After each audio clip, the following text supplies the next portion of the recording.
Bonjour, je suis Christopher. Alors aujourd'hui, on va parler d'un nouveau robot. On va parler de l'Ecovac A1600 RTK.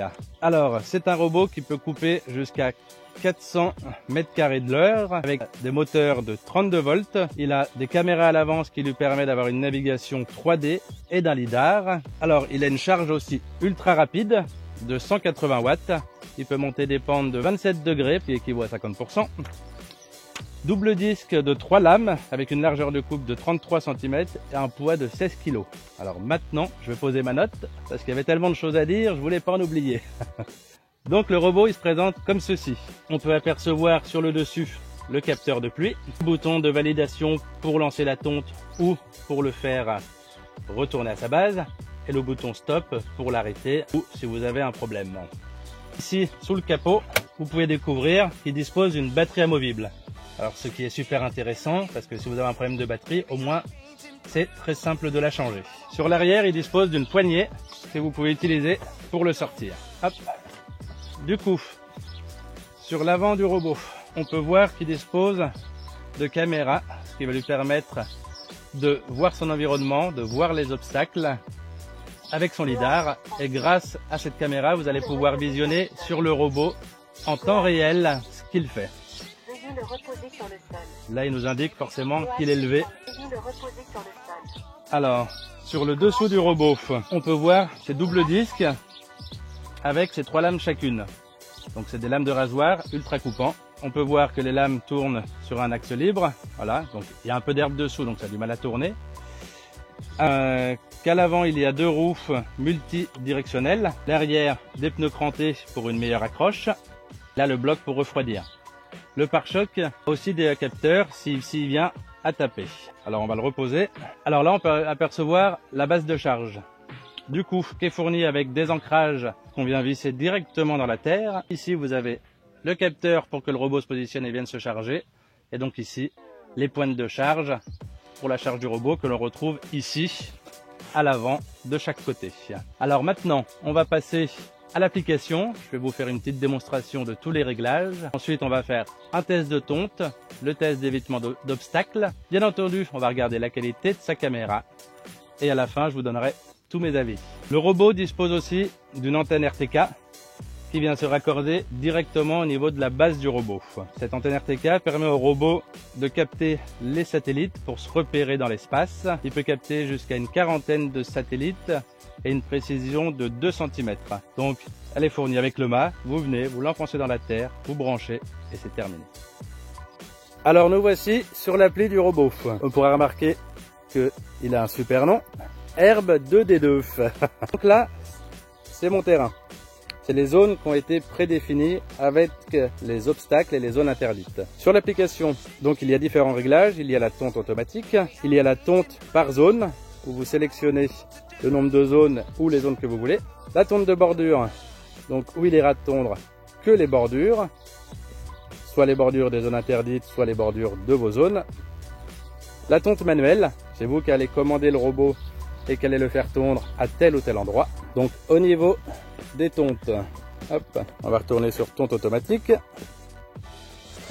et on va faire les paramètres de tonte. Du coup, vous pouvez choisir les tontes automatiques si vous le souhaitez efficace ou délicat.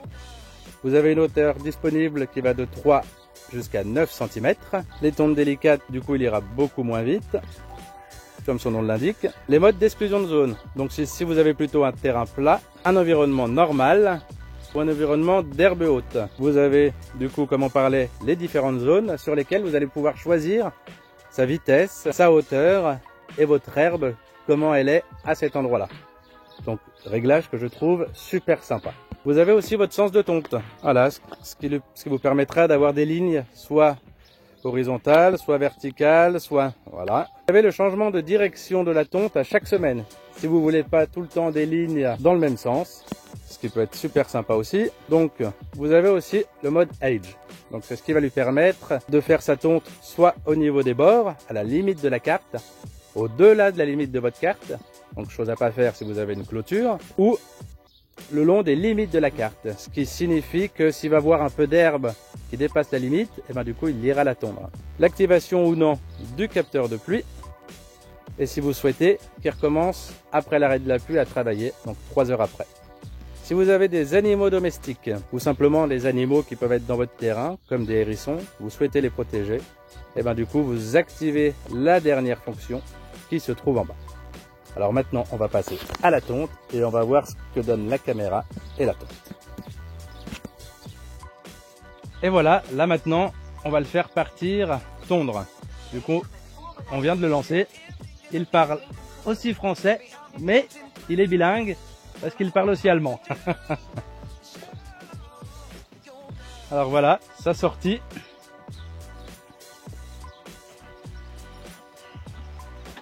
Donc là, on peut entendre le bruit. Vous voyez comme moi. Il ne fait absolument aucun bruit. La tonte est très silencieuse. Et là, si on se rapproche, on peut voir. Là, regardez, vous allez voir l'herbe. Hop.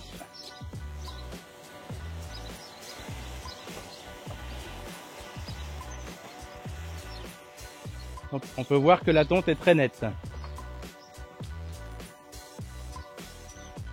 Alors là, du coup, comme on peut voir, j'ai eu un petit problème de son. Alors, je vous montrer que du coup, le robot dispose d'une caméra que vous pouvez du coup visionner pendant la tonte pour voir où passe le robot. Et on peut apercevoir aussi un petit micro qui vous permettra de parler parce qu'il dispose d'un haut-parleur et la petite caméra, c'est pour filmer. Et là, on voit l'évitement, il s'arrête pile poil. Je vous avouerai qu'il m'a fait un peu peur, mais ça a marché parfaitement bien, sans souci. Pendant que le robot est en train de tondre, sur votre application, vous pouvez le suivre.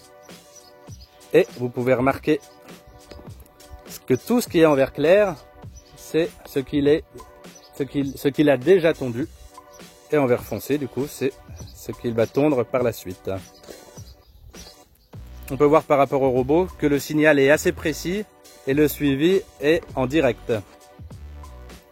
Voilà, le robot est en train de tondre. Maintenant, ce qu'il vous reste à faire, c'est aller vous reposer et le laisser faire. Du coup, j'avais déjà fait une ancienne vidéo sur un robot tondeuse, le Luba 2X, qui va s'afficher juste ici. Alors, ce que je peux vous dire sur ce robot, c'est que mon copain à qui il appartient en est super satisfait. Il n'y a rien à redire. Le seul petit bémol, ce serait si vous avez un terrain avec beaucoup de bosses, vu que c'est 2 roues amovibles à l'avant, eh ben, il peut lui arriver de se décaler et du coup de passer à côté d'une ou deux petites touffes d'herbe, mais quand vous le relancez, il n'y a pas de problème, il les coupera de toute manière. En termes de prix, comparé à d'autres robots, il fait partie des plus abordables du marché, surtout avec les doubles disques. Et en attendant, le robot est super, il n'y a rien à redire. Les liens seront dans la description si vous souhaitez en commander un. Si vous avez des questions, je suis là pour y répondre. Et en attendant, likez, abonnez-vous et merci. Préparez-vous pour la prochaine vidéo. Ça va parler barbecue. Si ça vous intéresse, dites-le moi en commentaire. Et merci encore à tous ceux qui me soutiennent. À bientôt.